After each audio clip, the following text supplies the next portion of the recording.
Rutherford forces his way past Sneva. Sneva is slowed by Peter Halsmer. Now Sneva begins the chase again. Rutherford is out in front and leading this race once again. Rutherford begins to move around Dennis Firestone. Rutherford is in trouble. He's sliding. He's against the fence. The car flips upside down. This could be serious. The car has come to a rest on the track.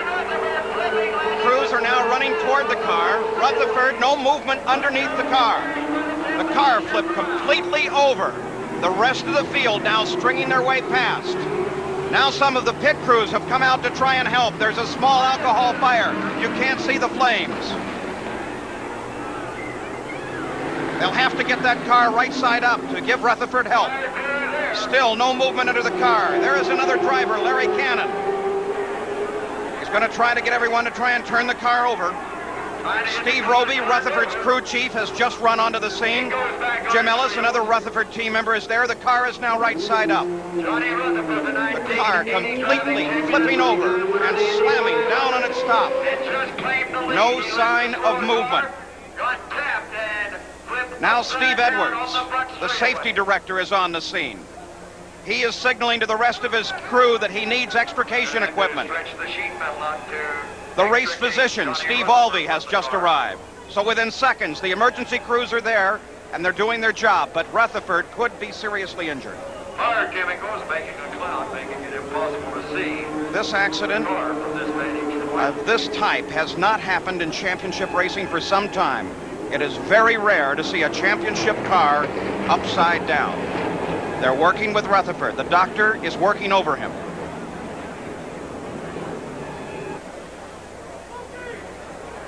And Rutherford is moving in the cockpit. He's talking now. So Rutherford is now able to talk with his rescuers. He is still trapped in that race car, but he's talking. There's Betty Rutherford, his wife. She is a nurse. She's obviously relieved. Gordon Johncock is there.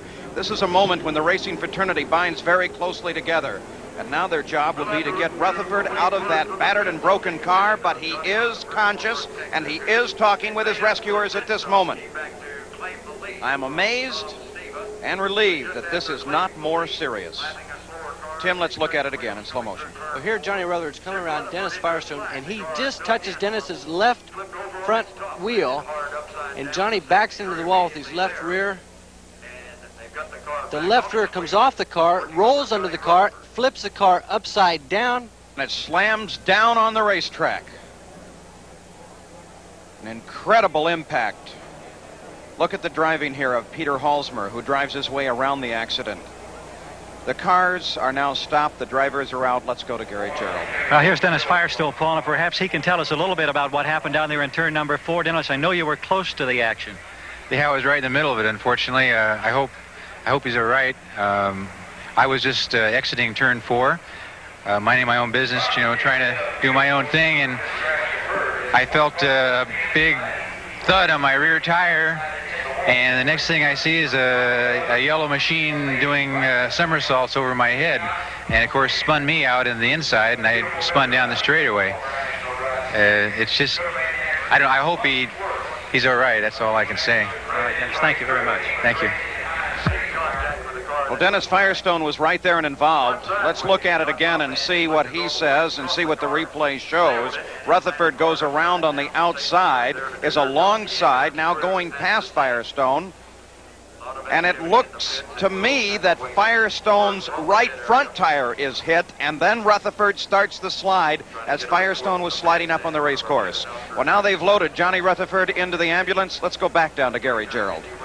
All right, Paul, here's Pete Halsmer now, who also very close to this incident in turn number 4. Pete, tell us from your vantage point what you were able to see and how you reacted. Well, naturally I was pretty busy taking care of myself too, but it looked like John was trying to go around the outside of Dennis coming out of the 4th turn there. And it was tough for me. I couldn't tell how far up Johnny was, but it looked like they touched wheels. It looked like John looked like he was really going to have a hard time making it. I'm not sure if Dennis saw him or not.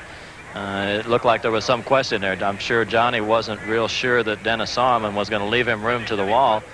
and they touched wheels, and that's when the stuff started. And I just. What was your reaction at this point when you saw that happening in front of you? Well, I knew I had to get slowed down because they were bouncing all over the track, and I just, I really had to really concentrate. I kept slowing as hard as I could and kept looking for a hole to get through and looking for a hole, and it never developed. And I thought I was going to have to just come dead.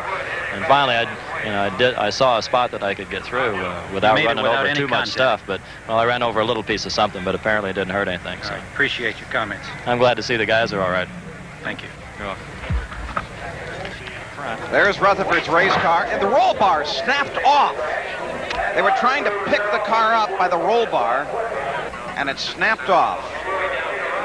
They're now loading the ambulance helicopter, and I'll have to say I have spent a lot of joyous time with Johnny Rutherford, and I was scared. Without a doubt, Paul.